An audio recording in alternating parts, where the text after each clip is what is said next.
¿Alguna vez te has dado cuenta de que, en cuanto aprendes algo nuevo, de repente empiezas a verlo por todas partes? Compras un coche rojo, y de repente la ciudad entera parece estar llena de coches rojos. Esto no es magia, es tu cerebro, que constantemente te juega una pasada con ingeniosos efectos psicológicos. Hoy vamos a desvelar las trampas mentales más poderosas y sigilosas. Te sorprenderá ver lo mucho que influyen en tus decisiones, pensamientos e incluso recuerdos. Prepárate para conocerte de verdad. Pero, ¿qué son exactamente esos hilos invisibles de los que tira nuestra propia mente? En esencia, son atajos que nuestro cerebro utiliza para ahorrar energía y tomar decisiones más rápido.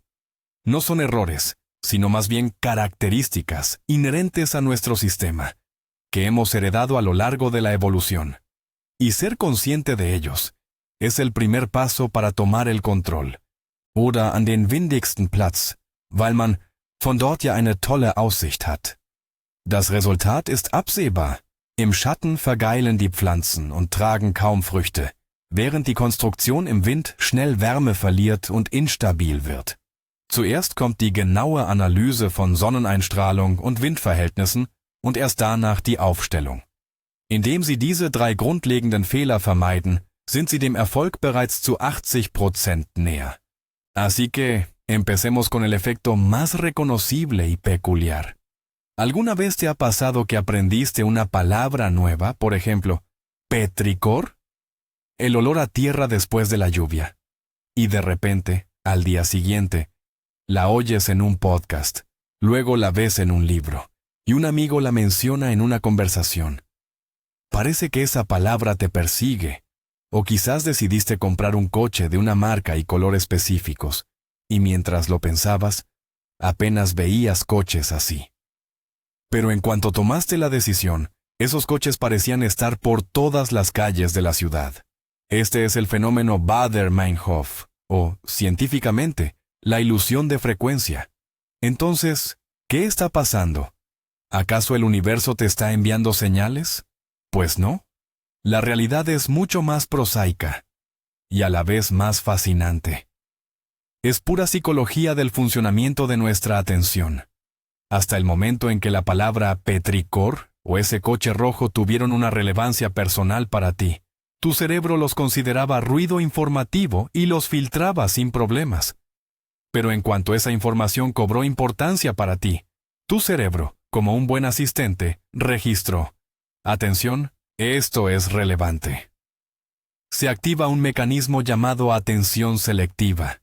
Tu enfoque cambia, y empiezas a notar cosas que siempre estuvieron ahí, a tu alrededor, pero que antes te pasaban desapercibidas. Y cada nueva coincidencia solo refuerza esta ilusión, porque a nuestro cerebro le encanta encontrar confirmaciones a sus hipótesis. Y precisamente este amor por las confirmaciones es ya otro efecto, pero muy estrechamente relacionado. Y esta nuestra tendencia, esta necesidad innata de buscar confirmaciones, es ni más ni menos que el efecto que siempre va de la mano con la ilusión de frecuencia. Se llama sesgo de confirmación, o la propensión a reafirmar nuestra propia visión del mundo. Es una de las trampas más poderosas y sutiles de nuestra mente. Básicamente, es nuestro filtro interno. Deja pasar únicamente la información que nos resulta agradable y que se alinea con nuestras creencias ya formadas. Y todo lo que lo contradice, la mente lo ignora directamente o encuentra 1001 razones para convencernos de que no es verdad o simplemente no cuenta. Imagina que te pusieras unas gafas que solo resaltan las pruebas que te dan la razón. Esto es especialmente evidente en Internet. ¿Estás convencido de que un político X tiene la verdad de su lado? Clicarás en todas las noticias que lo alaban y de forma inconsciente pasarás por alto cualquier crítica. Los algoritmos de las redes sociales detectan este patrón y te alimentan con aún más contenido de ese tipo, construyendo lo que conocemos como una burbuja informativa. O recuerda cualquier discusión. La mayoría de las veces, no escuchamos al oponente para entender su punto de vista, sino para encontrar los puntos flacos en sus argumentos, y poder contraatacar. No buscamos la verdad, sino munición para nuestra propia postura. Y esto no significa que seamos malas personas. Es que para nuestro cerebro resulta mucho más cómodo. Aceptar ideas nuevas y cambiar de perspectiva implica un gasto energético considerable. Es muchísimo más fácil y gratificante recibir la confirmación de que estábamos en lo cierto desde el principio. Y aquí les presento mi favorito, y sin duda, uno de los más comentados en Internet, el efecto Dunning-Kruger. Simplificando, es cuando una persona incompetente no es consciente de su propia incompetencia, precisamente por esa misma incompetencia.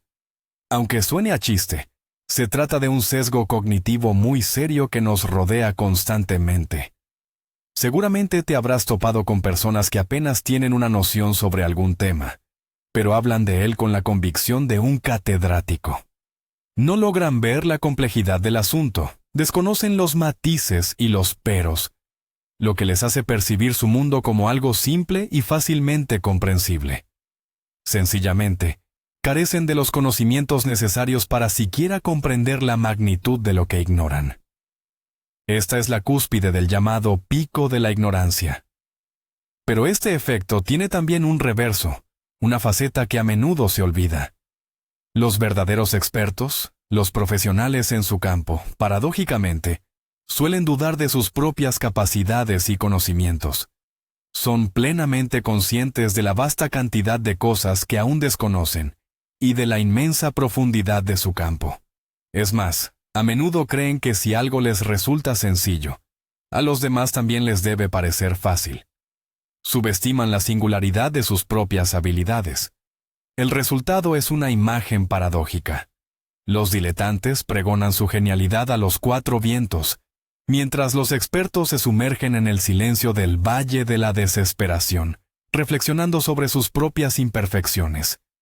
Así que, si te encuentras dudando sobre algo, es muy probable que sea una buena señal. Probablemente sabes mucho más de lo que imaginas. Ahora, adentrémonos en el fascinante mundo de las tiendas y los precios. ¿Alguna vez te has sorprendido comprando algo no porque realmente lo necesitaras, sino porque tenía un descuento increíble? Si es así, bienvenido a la trampa del efecto anclaje. El mecanismo es muy simple. Nuestro cerebro es perezoso y no le gusta evaluar las cosas en el vacío. Necesita un punto de referencia, una especie de ancla a la que aferrarse. Y tiende a confiar más en la primera información que recibe. Imagina que entras en una tienda y ves un bolso por 500 euros. Demasiado caro, piensas. Pero al lado hay otro bolso, muy similar, pero por 150 euros. Frente al primer precio, el segundo te parece una ganga increíble, aunque quizás esos 150 euros sigan siendo un precio exagerado para ese bolso. Esa primera cifra, desorbitada, se convirtió en el ancla de tu percepción. Este truco se emplea en todas partes. En los menús de los restaurantes, los platos más caros se colocan en la parte superior para que los demás parezcan más asequibles. Al vender coches, suelen empezar mencionando la versión con el equipamiento más completo. Incluso en las negociaciones salariales, la primera cifra propuesta se convierte en ese ancla alrededor de la cual girará la discusión. Así que, la próxima vez que veas un precio tachado, pregúntate: ¿compraría esto por este precio si no hubiera visto el original? La respuesta podría sorprenderte. Continuamos desglosando los errores de nuestro pensamiento. Díganme, ¿a qué le temen más? ¿A morir por el ataque de un tiburón o por la caída de un coco encima? La mayoría, sin pensarlo dos veces, elegirá al tiburón. Sin embargo, las estadísticas muestran que los cocos matan a la gente con mucha más frecuencia. ¿Por qué ocurre esto? La respuesta se encuentra en la heurística de disponibilidad. Este es otro de los atajos que toma nuestro cerebro. Evalúa la probabilidad de un evento no por datos reales, sino por la facilidad con la que le vienen a la mente ejemplos. Nuestro cerebro es un pésimo estadístico, pero un narrador excepcional. El ejemplo más claro es el miedo a volar. Basta que en las noticias aparezca una historia sobre un accidente aéreo, y enseguida empezamos a ponernos nerviosos antes de un vuelo. Las imágenes del accidente son vívidas, emotivas, y se graban a fuego en nuestra memoria. Y cuando pensamos en aviones, esa imagen aterradora es lo primero que surge en nuestra mente. Es sumamente accesible. En cambio, los accidentes de coche ocurren todos los días, y en ellos muere una cantidad incomparablemente mayor de personas. Pero se han vuelto algo rutinario. No se hacen superproducciones sobre ellos. Esta información no genera emociones fuertes, lo que significa que es menos accesible para nuestro cerebro. Como resultado, nos ponemos tranquilamente al volante, pero tememos volar. Juzgamos el mundo no por cómo es en realidad, sino por cómo nos lo presentan en las noticias y el cine. Y aquí otra trampa en la que caemos al analizar el éxito. Se llama el sesgo de supervivencia. Puede que suene un poco sombrío, pero en realidad impregna toda nuestra vida, desde los negocios hasta los consejos cotidianos. La esencia es la siguiente. Sacamos conclusiones basándonos únicamente en las historias de los supervivientes, aquellos a quienes todo les salió bien. E ignoramos por completo a la inmensa mayoría de los fracasados, quienes no tuvieron éxito, porque sus historias simplemente no son tan conocidas. Un ejemplo clásico, leemos las biografías de Steve Jobs o Bill Gates, quienes abandonaron la universidad y se hicieron multimillonarios. Y podemos tener la impresión de que dejar los estudios universitarios es casi la clave del éxito. Pero no vemos a los miles, o quizás millones, de otras personas que también abandonaron sus estudios, pero nunca construyeron sus imperios. Nadie cuenta sus historias. O para poner otro ejemplo, observamos edificios antiguos y nos maravillamos de la calidad con la que se construía antes. Pero no pensamos en cuántos edificios de la misma época simplemente no llegaron a nuestros días porque estaban mal construidos. Solo vemos a los supervivientes. Este sesgo nos lleva a sobreestimar las posibilidades de éxito y a tomar decisiones arriesgadas, basándonos en una imagen incompleta del mundo. Miramos a los ganadores y olvidamos el precio de la victoria y a aquellos que perdieron. Ahora, pasemos a cómo percibimos a los demás. Aquí, nuestro cerebro también nos tiene preparadas un par de trampas interesantes. La primera de ellas es el efecto halo. Imaginen que conocen a una persona nueva y que resulta ser muy atractiva físicamente. ¿Qué pensarán de ella? La mayoría de nosotros, subconscientemente, le atribuirá otras cualidades positivas. Nos parecerá que es inteligente, amable, exitosa y que tiene un gran sentido del humor. Una sola cualidad positiva destacada, en este caso, la belleza, crea alrededor de la persona un halo brillante que tiñe toda nuestra percepción. Este efecto no solo se aplica a la apariencia física. Si sabemos que alguien es un médico exitoso, automáticamente lo consideraremos un buen familiar y un ciudadano honesto. Si alguien hace una broma ingeniosa, decidiremos que además es muy inteligente. Los expertos en marketing y relaciones públicas adoran este efecto. Por eso, actores famosos y atractivos anuncian todo tipo de productos, desde automóviles hasta servicios bancarios. Su imagen positiva se transfiere, por así decirlo, al producto que representan. No compramos un reloj, compramos una parte del estilo de vida de nuestra estrella favorita. Así que, la próxima vez que se sientan cautivados por alguien a primera vista, pregúntense, ¿estaré bajo el influjo de su halo? Pero así como la luz tiene su sombra, el efecto halo también cuenta con su hermano gemelo oscuro, el efecto cuernos, o también conocido como el efecto diablo. Y funciona exactamente bajo el mismo principio, pero a la inversa. Si la primera información que recibimos sobre una persona es negativa, automáticamente proyecta una sombra sobre todas sus demás cualidades. Es como si le pusiéramos unos cuernos imaginarios.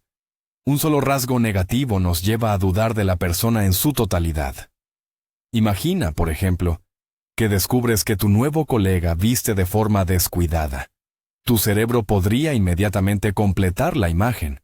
Entonces también es perezoso, irresponsable y, muy probablemente, no muy inteligente. O si alguien comete una falta de ortografía en un mensaje, inmediatamente sacas conclusiones sobre su nivel de inteligencia general. Este efecto es especialmente peligroso en entrevistas de trabajo o primeras citas. Un movimiento torpe, una broma desafortunada o una opinión controvertida pueden arruinar por completo la impresión, incluso si, en todo lo demás, la persona encaja perfectamente contigo. Nos aferramos a este primer gancho negativo y empezamos a buscar confirmaciones de nuestra mala opinión, ignorando todo lo positivo. Tener presente el efecto cuernos implica darle una segunda oportunidad a la gente y no apresurarse a sacar conclusiones basadas en un único detalle que no nos gustó. Porque, como vemos, la primera impresión a menudo es engañosa. El siguiente sesgo cognitivo explica por qué somos tan críticos con los demás y tan indulgentes con nosotros mismos. Se llama el error fundamental de atribución. Suena complicado, pero en realidad es muy sencillo. Cuando intentamos explicar el comportamiento de otra persona, tendemos a sobreestimar la influencia de sus cualidades personales, su carácter, sus intenciones, su personalidad y, al mismo tiempo, subestimamos el impacto de la situación y las circunstancias externas. Por ejemplo, si un compañero de trabajo llega tarde a una reunión, nuestro primer pensamiento es: ¡qué irresponsable e impuntual es! Explicamos su acción basándonos en sus cualidades internas. Pero, ¿qué sucede cuando somos nosotros los que llegamos tarde? Enseguida encontramos 1000 razones externas. El tráfico estaba horrible, el despertador no sonó, el ascensor se atascó. Muy rara vez nos decimos: llegué tarde porque soy irresponsable. No, explicamos nuestra acción por circunstancias que estaban fuera de nuestro control. Este sencillo mecanismo es la raíz de incontables resentimientos y conflictos. Nos hace ver a los demás como villanos con mal carácter, y a nosotros mismos como buenas personas que han caído en situaciones difíciles. Juzgamos a los demás por sus acciones, y a nosotros mismos por nuestras intenciones. Reconocer este error es el primer paso para convertirnos en personas un poco más comprensivas y menos sentenciosas. Y ahora, hablemos de esos asuntos pendientes y de las series que nos dejan con el alma en un hilo. ¿Por qué se nos quedan tan grabados en la mente? Esto se lo debemos a la psicóloga soviética Bluma Zeigarnik y a su fascinante descubrimiento: el efecto Zeigarnik. La historia de su descubrimiento es bastante curiosa. Zeigarnik estaba en un café y observó cómo los camareros recordaban con todo lujo de detalles los pedidos que aún no habían sido pagados. Sin embargo, en cuanto el cliente abonaba la cuenta, el camarero lo olvidaba al instante. La acción completada se borraba de la memoria, mientras que la incompleta seguía flotando en la memoria de trabajo, creando una especie de tensión. Este efecto se manifiesta en todos los ámbitos de nuestra vida. Nos atormenta una conversación a medias, nos irrita una tarea que empezamos, pero no llevamos a término. Por eso nos resulta tan difícil dejar de darle vueltas a un problema hasta que no lo resolvemos. Y por supuesto, los creadores de contenido lo aprovechan de forma magistral. Las series, con sus cliffhangers, son el clásico efecto Zeigarnik en acción. Un final abierto obliga a nuestro cerebro a trabajar, a construir teorías y a esperar con ansia la continuación. Ocurre lo mismo con titulares como «Salió al escenario» y lo que ocurrió a continuación dejó a todos en shock. Nos generan intriga, una sensación de incompletitud, y simplemente no podemos evitar hacer clic para cerrar ese gestalt. Así que, ahora ya sabes por qué es tan difícil apagar un episodio a mitad de camino. Ahora nos adentramos en uno de los estados más fascinantes y a la vez incómodos de nuestra psique: la disonancia cognitiva. Es esa sensación de malestar interno que surge cuando dos ideas, creencias o valores opuestos chocan en nuestra mente, o cuando nuestras acciones contradicen nuestras propias creencias. Un ejemplo clásico: El fumador que sabe que fumar es mortalmente peligroso. En su mente chocan dos pensamientos: yo fumo y fumar mata. Esto genera un poderoso conflicto interno. Para liberarse de esta sensación desagradable, tiene varias opciones. La primera, y la más difícil, es cambiar su comportamiento, es decir, dejar de fumar. Pero nuestro cerebro es un maestro de la autojustificación.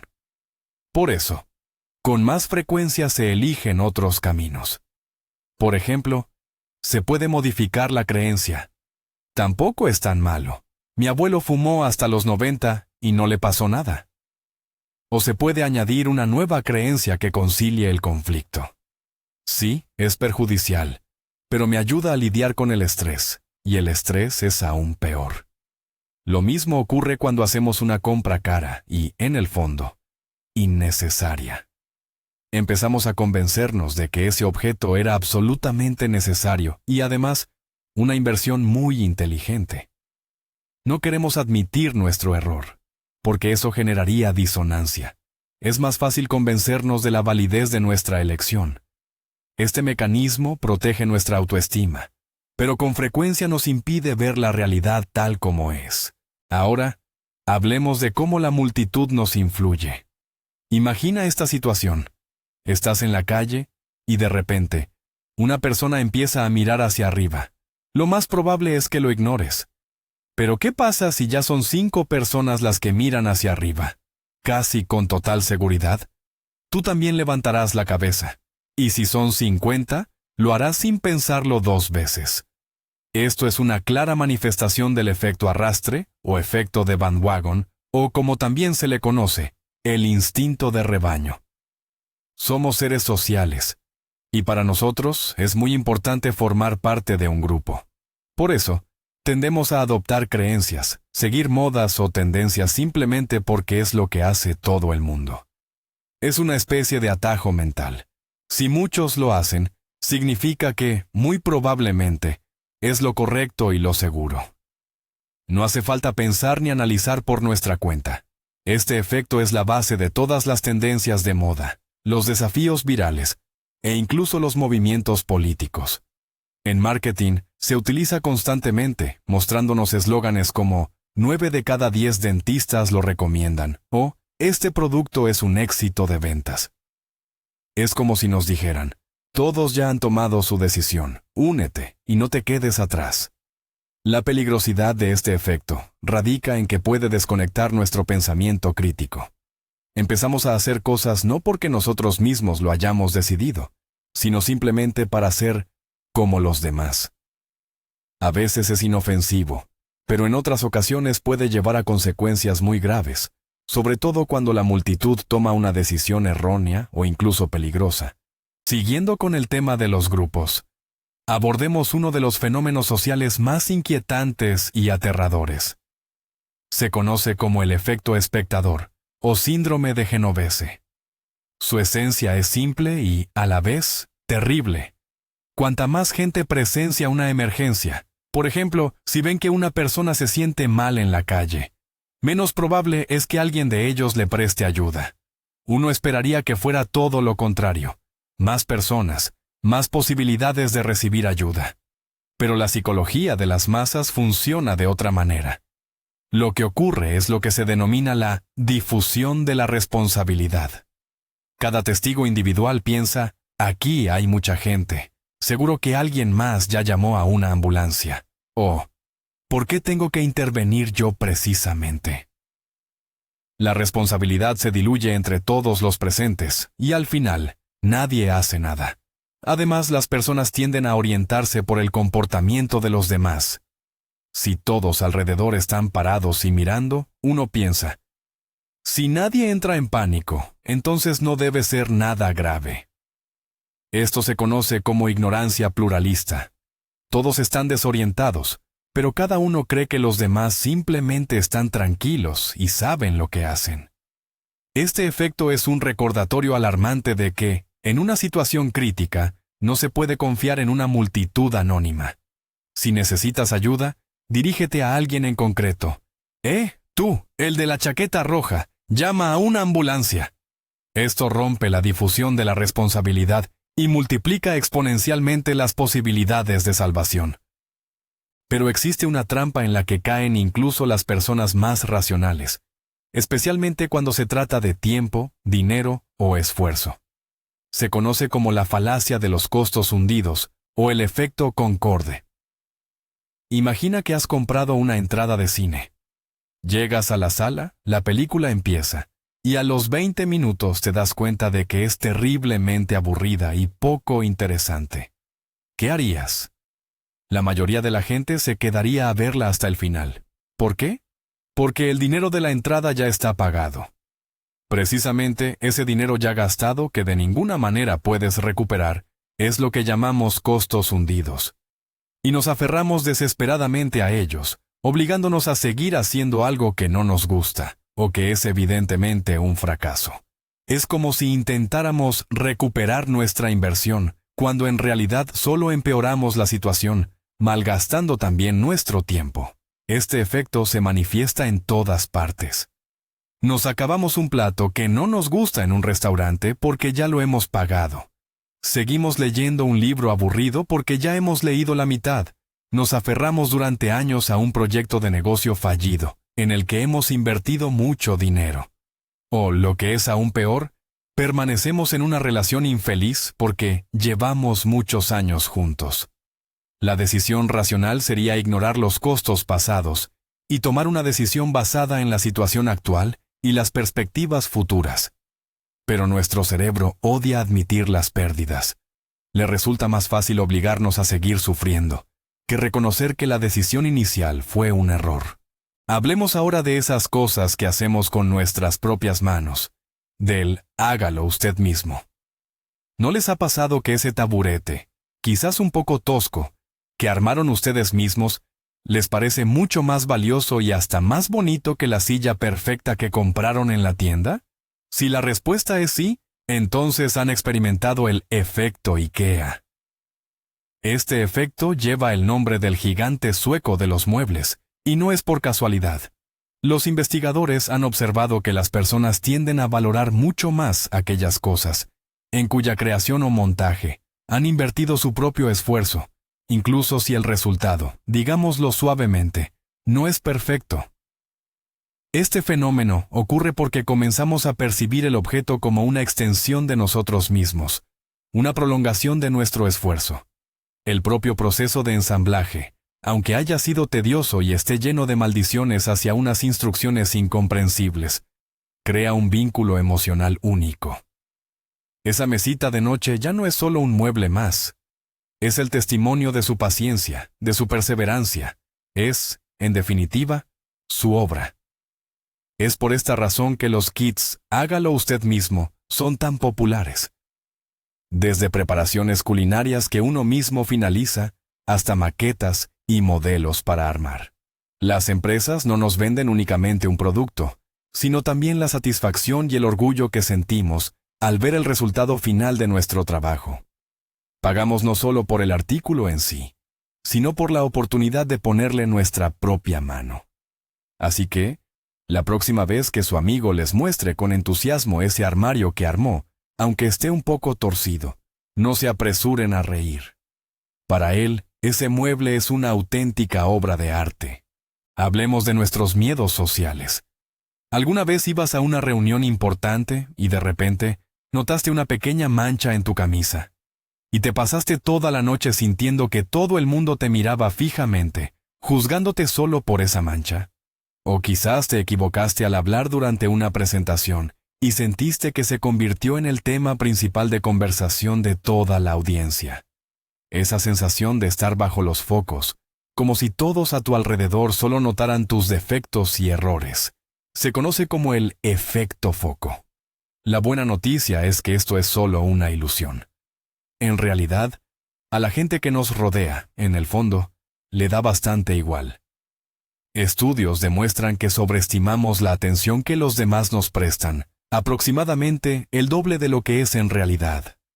Los demás están demasiado ocupados con sus propios pensamientos, sus problemas y sus propias manchas en la camisa, como para fijarse tanto en ti. Este efecto surge porque somos el centro de nuestro propio universo. Constantemente nos estamos analizando a nosotros mismos y nos parece que los demás hacen lo mismo. No podemos salir de nuestra propia mente para ver la situación con los ojos de otros. Así que la próxima vez que te preocupes por alguna nimiedad en tu apariencia o comportamiento, simplemente recuerda el efecto foco y respira hondo. Lo más probable es que nadie se haya dado cuenta de nada. Y si alguien lo hizo, lo olvidó a los 5 segundos. Ahora, hablemos de por qué las malas noticias nos afectan tanto. ¿Por qué una sola crítica puede anular 10 cumplidos? ¿O un evento desagradable arruinar nuestro ánimo por mucho tiempo, a pesar de tantos buenos momentos? La culpa de todo esto la tiene el sesgo de negatividad, o asimetría negativa. La esencia de esta distorsión cognitiva radica en que nuestro cerebro da mucha más importancia a los eventos, pensamientos y emociones negativas que a las positivas. Es un mecanismo evolutivo que hemos heredado de nuestros ancestros. Para sobrevivir en la naturaleza, era mucho más crucial detectar a tiempo un depredador entre los arbustos, que simplemente perderse una flor bonita. Ignorar un peligro podía costar la vida, mientras que no notar algo placentero no representaba ninguna amenaza. Este antiguo código de programación sigue operando en nuestra mente. Por eso nos obsesionamos tanto con nuestros errores. Por eso las malas noticias en los medios atraen más atención.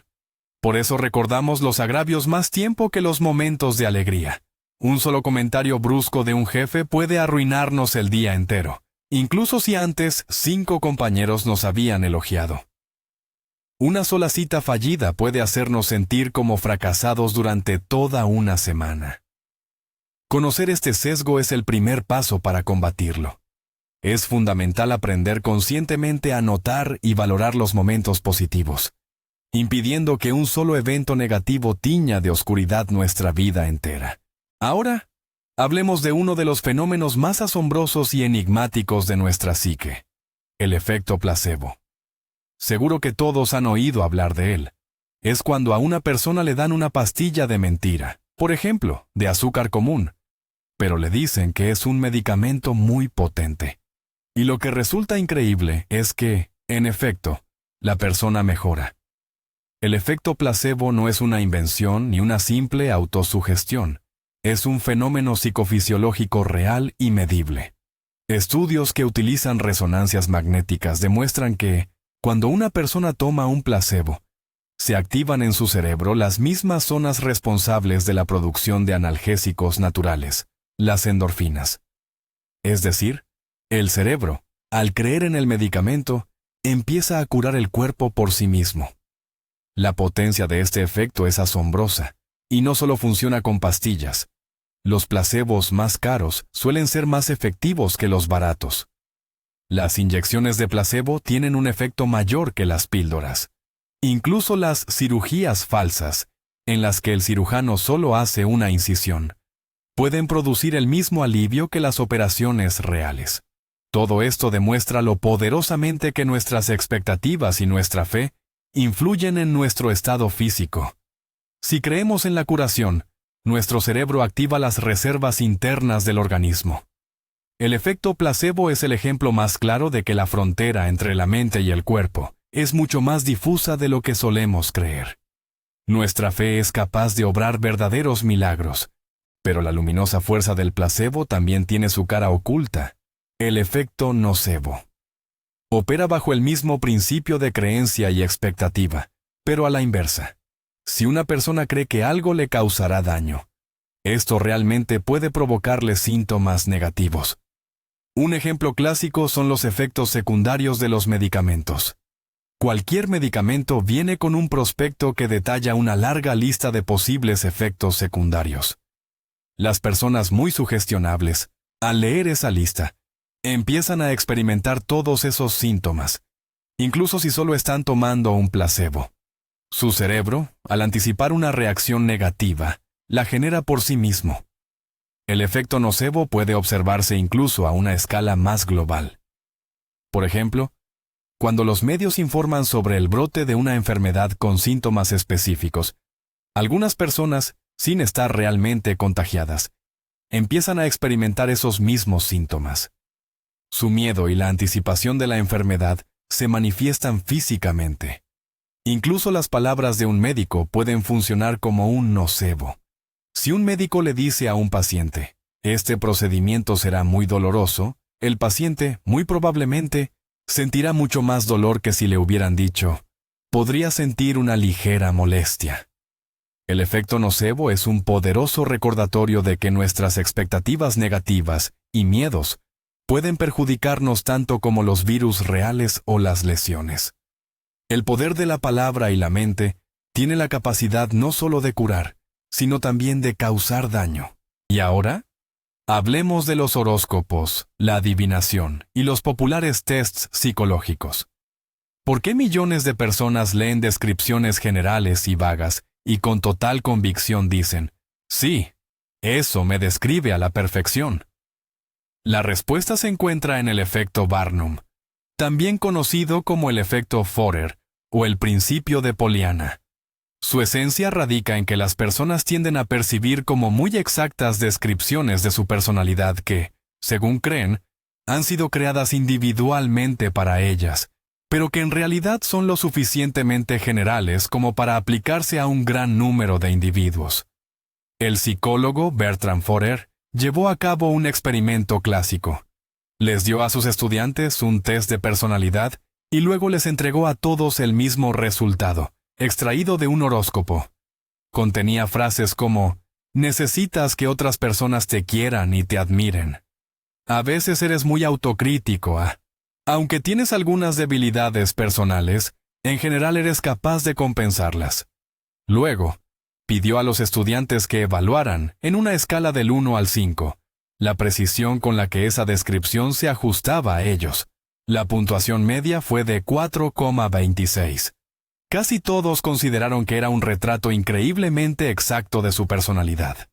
Este efecto funciona porque, instintivamente, buscamos confirmaciones y nos centramos en las frases que nos resuenan, ignorando el resto. Astrólogos, quirománticos y creadores de tests pseudopsicológicos son verdaderos maestros en el uso del efecto Barnum. Nos dan justo lo que queremos escuchar. Y con alegría creemos en su supuesta perspicacia. Otra trampa que nos acecha nos hace creer que somos los capitanes de nuestro destino, incluso cuando flotamos a la deriva en una balsa sin control. Se llama la ilusión de control. Es nuestra tendencia a sobreestimar nuestra capacidad de influir en acontecimientos que, en realidad, no dependen de nosotros y son puramente aleatorios. Se manifiesta de muchísimas formas, a veces incluso divertidas. Por ejemplo, un jugador en un casino lanza los dados con más fuerza cuando necesita un número alto, y con menos cuando busca uno bajo. Subconscientemente, cree que la fuerza del lanzamiento puede alterar el resultado. O el aficionado al fútbol que se sienta frente al televisor con su camiseta de la suerte y no cambia de postura, convencido de que así ayuda a su equipo a ganar.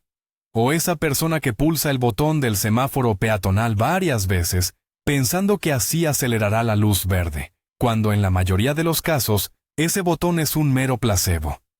La ilusión de control nos brinda una sensación de seguridad y confort en un mundo impredecible.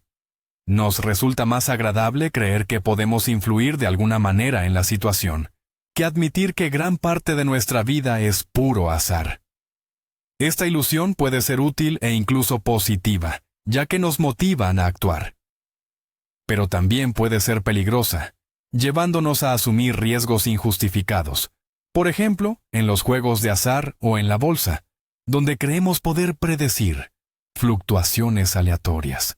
Existe un efecto que transforma objetos comunes en verdaderos tesoros, tan pronto como pasan a ser nuestros. Se le conoce como el efecto de dotación o efecto de posesión. Su esencia radica en que valoramos un objeto mucho más, simplemente porque nos pertenece. Un experimento clásico que lo demuestra funciona así. A un grupo de personas se les regalan unas tazas de café comunes. A otro grupo se les ofrece comprar exactamente las mismas tazas. Luego, se les pregunta a los del primer grupo por cuánto estarían dispuestos a vender su taza. y a los del segundo, cuánto pagarían por ella. Y el resultado es siempre sorprendente. Los dueños de las tazas, en promedio, piden un precio 2 o incluso 3 veces superior al que los compradores están dispuestos a pagar. La taza es exactamente la misma, pero para unos es solo un producto, mientras que para otros es mi taza. Este efecto se explica por varias razones. En primer lugar, no nos gusta perder lo que tenemos. Esto se conoce como aversión a la pérdida. Desprenderse de un objeto se percibe como una pérdida que duele más que la satisfacción de adquirir el mismo. En segundo lugar, el objeto se asocia con nosotros, se convierte en parte de nuestra identidad. El efecto de dotación se manifiesta en todas partes, desde la venta de un coche de segunda mano que nos parece casi nuevo, hasta la renuencia a deshacernos de trastos viejos. Simplemente no podemos evaluar objetivamente aquello que consideramos nuestro. Hablemos ahora de la elección. Intuitivamente, diríamos que cuantas más opciones tenemos, mejor, ¿verdad? Más libertad, más posibilidades de encontrar ese ideal que buscamos. Sin embargo, la psicología nos muestra una realidad diferente. Nos referimos a un fenómeno conocido como la paradoja de la elección. Su esencia reside en que, lejos de hacernos más felices, un exceso de opciones puede llevarnos a la parálisis por análisis y a una profunda insatisfacción con nuestra decisión final. El célebre experimento de la mermelada lo ilustra a la perfección. Imaginen esto: en una tienda se ofrecían a los clientes 6 variedades de mermelada para degustar, mientras que en otra había 24. ¿Dónde creen que hubo más ventas? Exacto, en la tienda con solo 6 opciones. Aunque la mesa con 24 frascos atraía a más curiosos, la mayoría terminaba yéndose con las manos vacías. La decisión resultaba abrumadoramente complicada y agotadora. Y lo que es aún más revelador, incluso cuando finalmente nos decidimos entre muchísimas opciones, la satisfacción suele ser mucho menor. Empezamos a cuestionarnos: ¿y si la otra alternativa era mejor? ¿Habré dejado escapar la opción perfecta? En cambio, con menos alternativas, tomar una decisión es más sencillo y nos sentimos más seguros de haber acertado. Esta paradoja explica por qué podemos pasarnos horas y horas navegando por menús interminables en un restaurante o por catálogos online, y al final, en lugar de sentirnos contentos, acabamos completamente agotados. Realmente, a veces, menos es más. El siguiente fenómeno demuestra que la forma de presentar la información a veces es más crucial que su contenido, especialmente si esa forma es poética. Les presentamos el efecto de la rima como razón, o Rhyme as Reason Effect. Su esencia es sorprendentemente sencilla.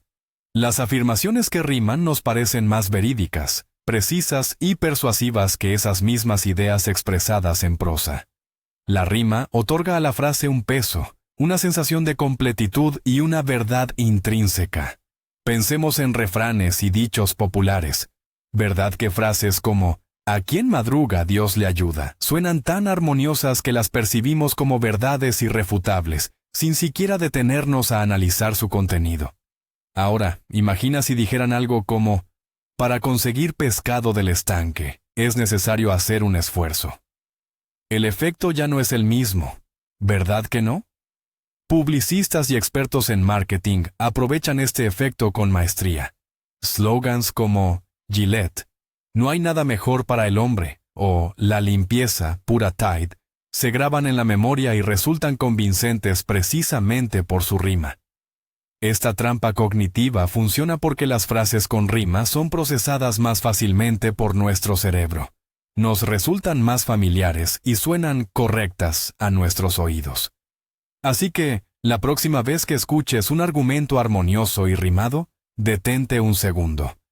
Quizás estén intentando convencerte no con la lógica, sino simplemente con la magia de la poesía. Y ahora, hablemos de nuestro rebelde interior. ¿Han notado que, en cuanto les prohíben o imponen algo, empiezan a desearlo con aún más fuerza? Incluso si hasta ese momento les resultaba completamente indiferente. A este fenómeno se le llama reactancia psicológica. Es nuestra reacción automática ante una amenaza a nuestra libertad de elección. Cuando sentimos que alguien intenta controlarnos, limitarnos o dictarnos algo, se despierta en nosotros un espíritu de contradicción. Empezamos a hacer todo lo contrario para demostrar nuestra independencia y autonomía. Un ejemplo clásico son los adolescentes. Cuanto más les prohíben algo los padres, más lo desean. El fruto prohibido siempre es el más dulce. Pero esto no solo aplica a los niños. La publicidad insistente que nos grita, «compra, compra, compra», puede generarnos rechazo y el deseo de comprar cualquier otra cosa, menos ese producto. O cuando un político nos presiona demasiado para que votemos por él, podemos, por puro principio, votar por su oponente. Este mecanismo es una especie de inmunidad psicológica. Nos protege de manipulaciones y de los intentos de privarnos de nuestra libertad de elección. Pero a veces nos juega una mala pasada, haciéndonos tomar decisiones ilógicas e incluso perjudiciales para nosotros, simplemente por llevar la contraria.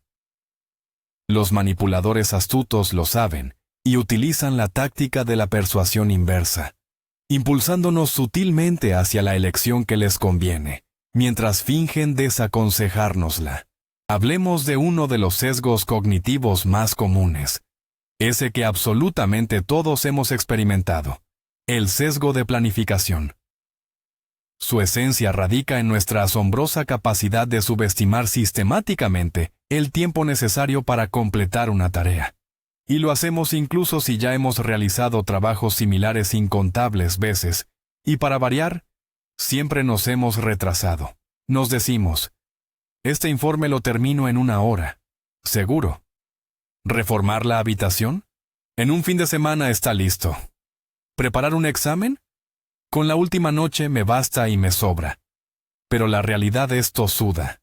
Esa hora se convierte en 3, el fin de semana se alarga a una semana entera, y la última noche acaba siendo una vigilia agotadora y llena de pánico. ¿Por qué nos ocurre esto?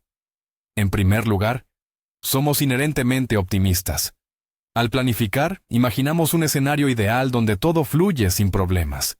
Nadie nos distrae y no surge ningún imprevisto. Es como si planificáramos en una burbuja, aislados de la realidad. En segundo lugar, a menudo olvidamos nuestra experiencia pasada. Aunque hayamos realizado una tarea similar 100 veces y siempre nos haya llevado 5 horas, nuestro cerebro, por algún motivo, está convencido de que esta vez, de forma mágica, la terminaremos en 2. Sencillamente, no aprendemos de nuestros propios errores. Este sesgo es la causa de innumerables plazos incumplidos, retrasos constantes y mucho estrés. La única manera de combatirlo es dejar de confiar ciegamente en nuestra estimación de tiempo intuitiva. Lo ideal es multiplicarla, como mínimo, por 2, y siempre añadir un margen extra para cualquier imprevisto que pueda surgir.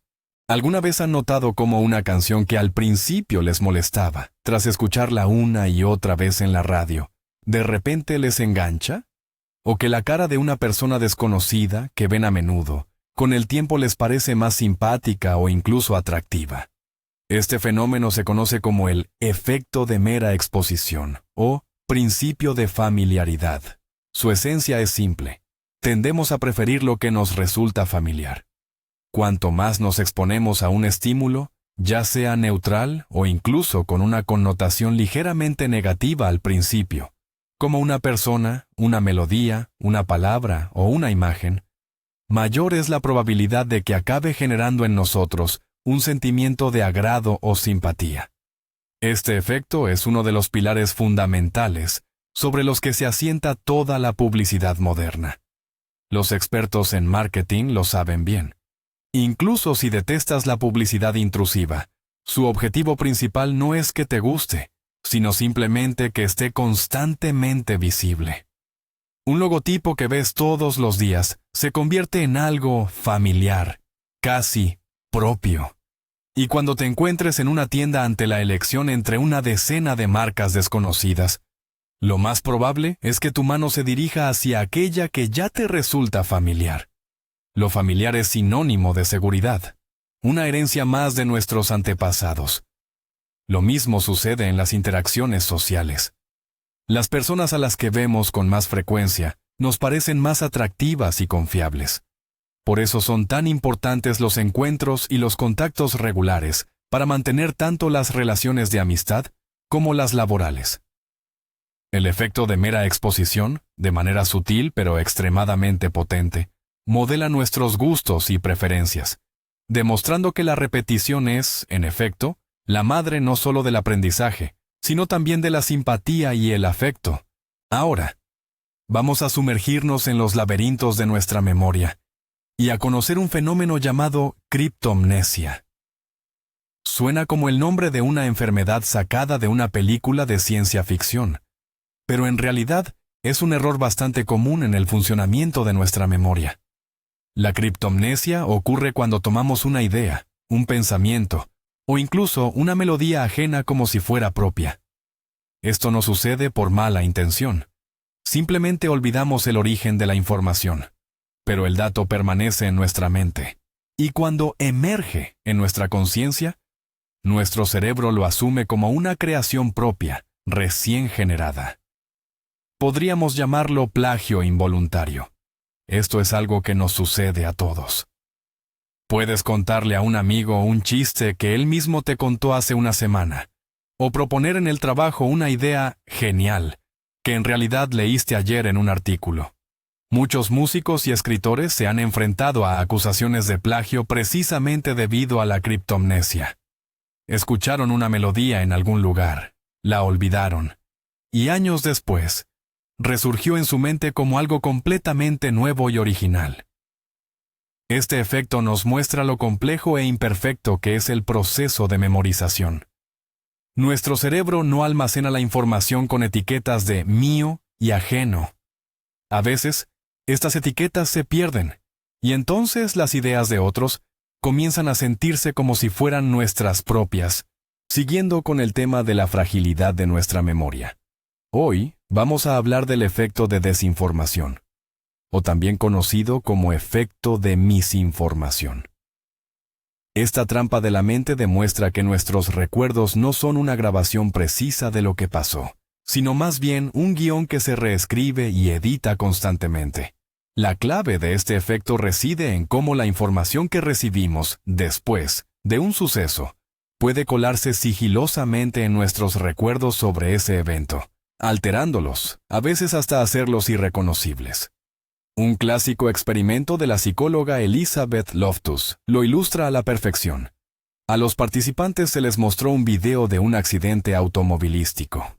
Después, a un grupo se le preguntó, ¿a qué velocidad iban los coches cuando chocaron entre sí? Y al segundo grupo, ¿a qué velocidad iban los coches cuando se estrellaron el uno contra el otro?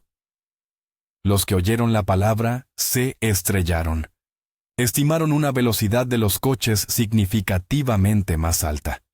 Pero lo más sorprendente llegó una semana después. Cuando se les preguntó a los participantes si habían visto cristales rotos en el video, aquellos que escucharon se estrellaron, respondieron sí, con mucha más frecuencia, a pesar de que no había ningún cristal roto en la grabación. Una sola palabra fue suficiente para alterar sus recuerdos. Este efecto tiene implicaciones enormes para la práctica judicial. Demuestra lo poco fiables que pueden ser los testimonios de los testigos, ya que sus recuerdos pueden verse influenciados por preguntas capciosas del investigador, información de los medios o conversaciones con otros presentes. Nuestra memoria no es una caja fuerte, sino más bien plastilina con la que se puede moldear. Ahora, piensen por un momento en cualquier evento significativo del pasado, como el resultado de un partido deportivo importante o el desenlace de unas elecciones. ¿No les da la sensación ahora de que el desenlace era absolutamente obvio y predecible desde el principio? Si es así, han caído bajo la influencia de un sesgo cognitivo conocido como sesgo retrospectivo, o como se le conoce popularmente. Ya lo sabía. Esta trampa cognitiva nos hace percibir los eventos ya ocurridos como mucho más predecibles de lo que realmente lo eran antes de suceder. El pasado, en retrospectiva, siempre parece claro, lógico y ordenado. Cuando conocemos el resultado final, nuestro cerebro empieza a encajar todos los hechos previos para que concuerden con él. Construye una cadena impecable de causas y efectos que conduce directamente a ese resultado, e ignora cualquier dato que apuntara a la posibilidad de un desenlace diferente. Toda la incertidumbre y el caos del momento presente desaparecen, dando paso a una ilusión de orden. Este fenómeno lo vemos en todas partes. Analistas financieros, tras una caída del mercado, explican con total seguridad por qué era inevitable. Historiadores describen guerras como si su desenlace estuviera predestinado, y nosotros mismos, al reflexionar sobre nuestros errores pasados, nos reprochamos. ¿Pero cómo no pude verlo? Si era tan obvio. En realidad no era obvio. Simplemente, nuestro cerebro es un editor brillante que, a posteriori, transforma una historia confusa y con final abierto en un cuento simple y aleccionador. Este fenómeno subyace en la propaganda, la publicidad y la formación de la opinión pública, y demuestra que una mentira, repetida las veces suficientes, puede de hecho convertirse en una verdad en nuestra mente. Se le conoce como la ilusión de la verdad, o el efecto de la verdad ilusoria. Su esencia radica en que tendemos a creer afirmaciones que escuchamos con frecuencia, sin importar su veracidad real. La repetición genera una sensación de familiaridad, y nuestro cerebro, erróneamente, toma esta familiaridad como una señal de fiabilidad. Si algo nos suena familiar, asumimos que ya lo hemos oído en algún lugar, y por ende, debe haber algo de cierto en ello. Los experimentos demuestran que incluso si una persona sabe de antemano que una afirmación es falsa, tras repetirla numerosas veces, puede empezar a dudar de ella e incluso aceptarla como verdadera. Al cerebro le resulta simplemente más fácil y cómodo procesar información familiar que analizar y verificar los hechos constantemente. Precisamente en este efecto se basan muchas campañas publicitarias que repiten el mismo eslogan una y otra vez, o los lemas políticos que se incrustan en la mente de los votantes a través de todos los canales posibles. Con el tiempo, dejamos de analizar su significado y simplemente aceptamos estas frases como un hecho consumado. Esta trampa es un poderoso recordatorio de la importancia del pensamiento crítico.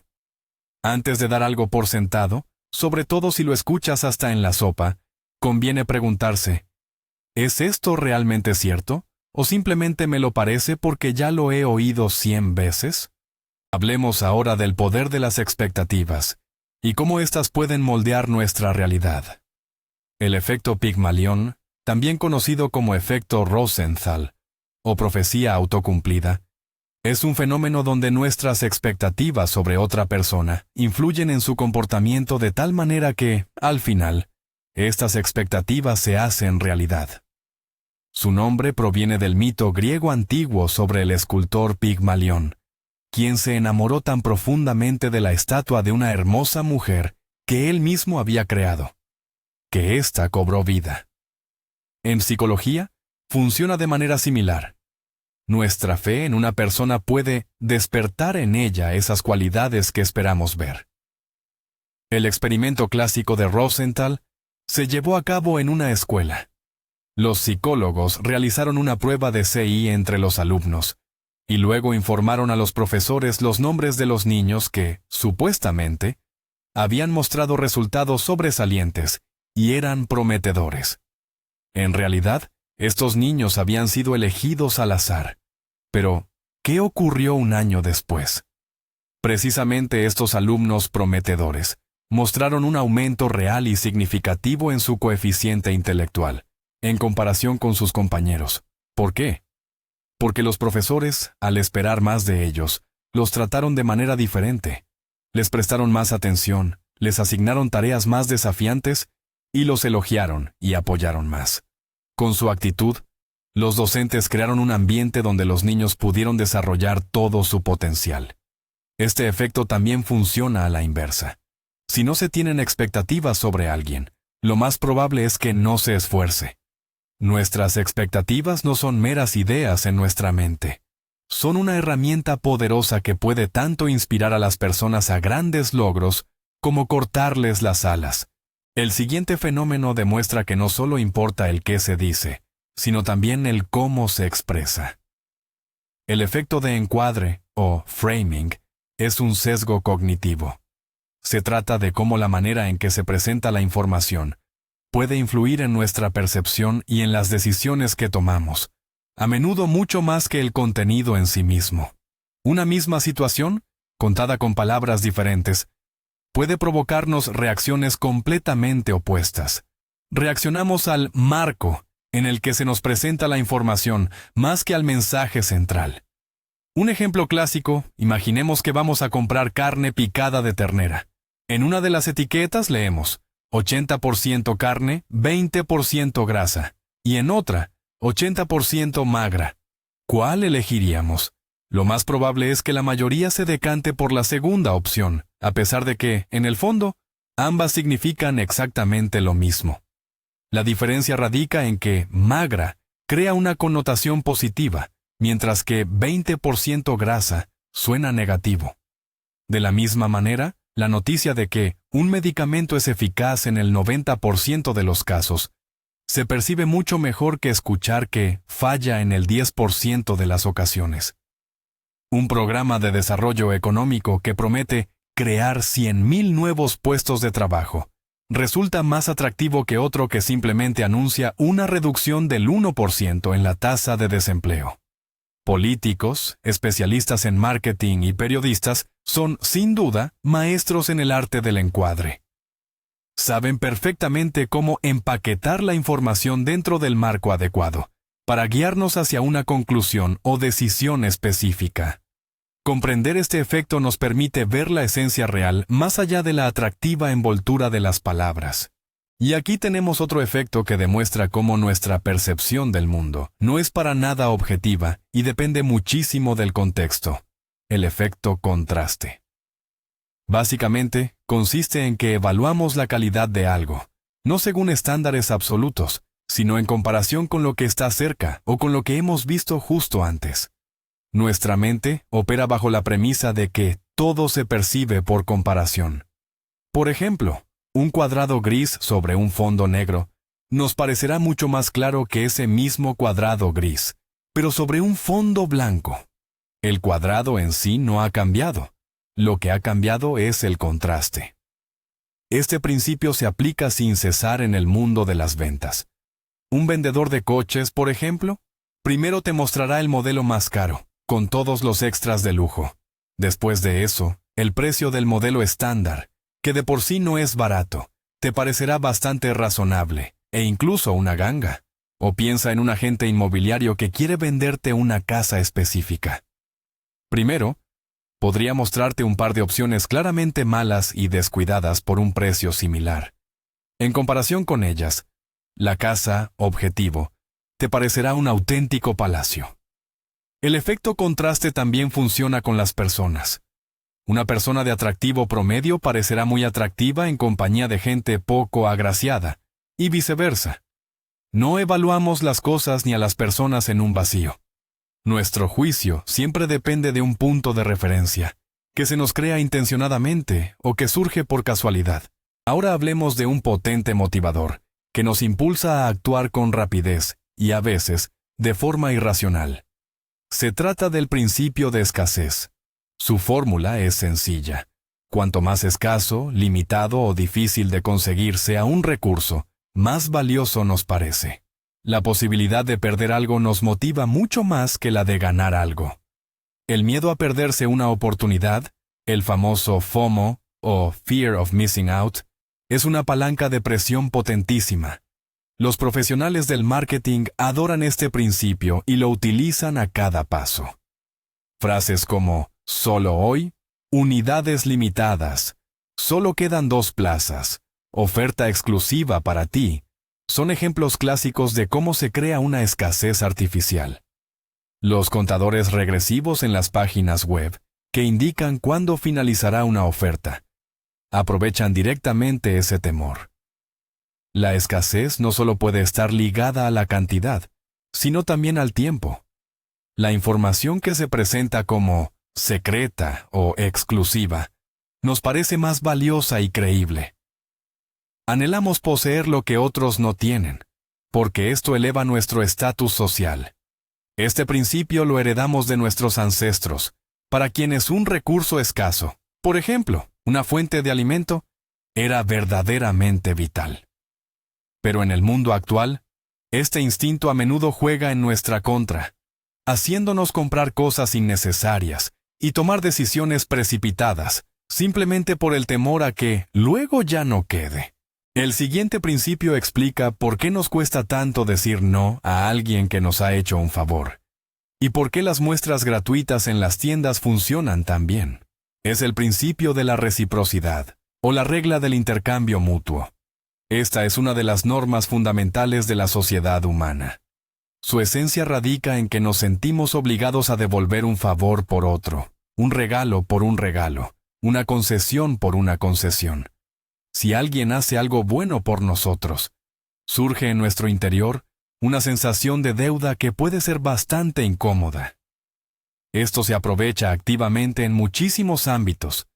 Imagina, por ejemplo, que un promotor en el supermercado te ofrece probar un trozo de queso gratis.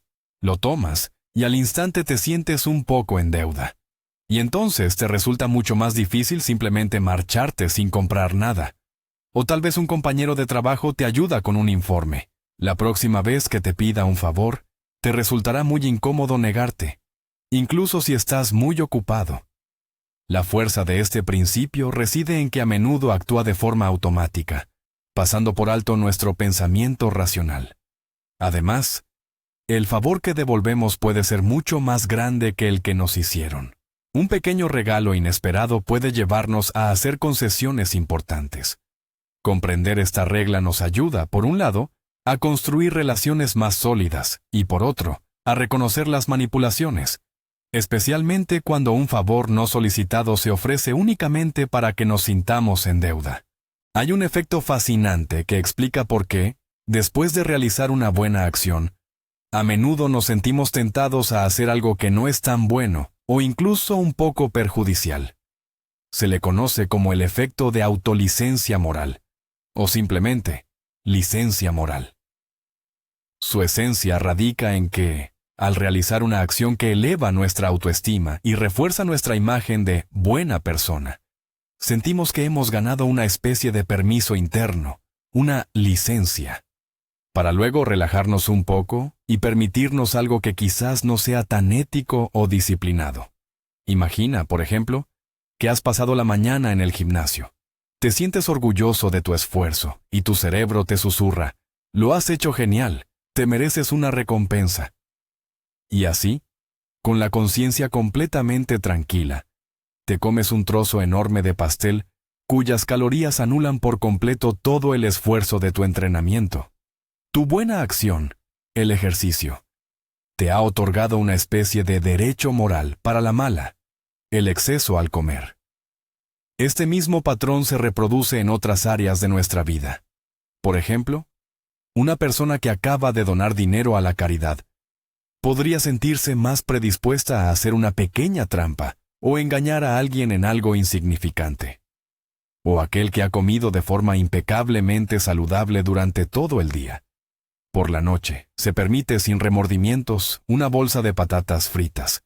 Es como si lleváramos una especie de contabilidad moral interna. Haces algo bueno y ¡bam!, recargas tu saldo moral. Y entonces sientes que puedes gastar un poco de ese crédito haciendo algo que sabes que no está del todo bien. Esta autotrampa nos impide ser verdaderamente consistentes en nuestras buenas intenciones, y con frecuencia echa por tierra todo el progreso en nuestro camino de desarrollo personal. Damos un paso adelante, y de inmediato nos concedemos la licencia para dar un paso atrás. Pasemos ahora a otra curiosa distorsión relacionada con nuestra percepción social. Se llama la ilusión de transparencia. Es nuestra tendencia a sobreestimar la capacidad de los demás para comprender nuestros pensamientos, sentimientos y emociones.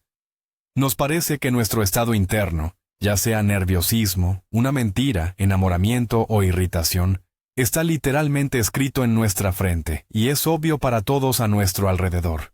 Nos sentimos transparentes. Un ejemplo clásico es una presentación en público. Cuando estamos en el escenario y nos sentimos terriblemente nerviosos, el corazón nos late con fuerza y nos sudan las palmas. Nos parece que todos en la sala pueden ver nuestro miedo. Estamos convencidos de que nuestra voz tiembla y nuestra cara lo delata todo. Pero en realidad, la mayoría de los oyentes, lo más probable es que no noten ni la 10ª parte de nuestro nerviosismo. Lo mismo ocurre cuando intentamos mentir.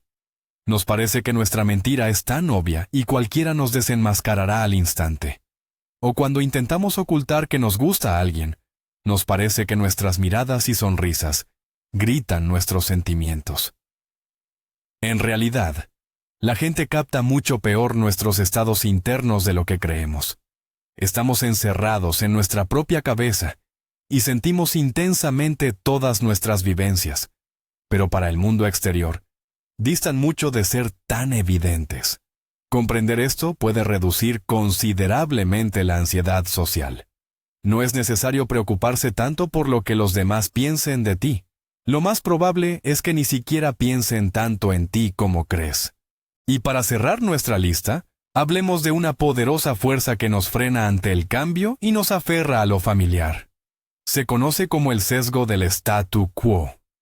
Este sesgo, en esencia, nos lleva a preferir que las cosas sigan como están. Cualquier modificación de la situación actual nos parece arriesgada y con el potencial de generar pérdidas.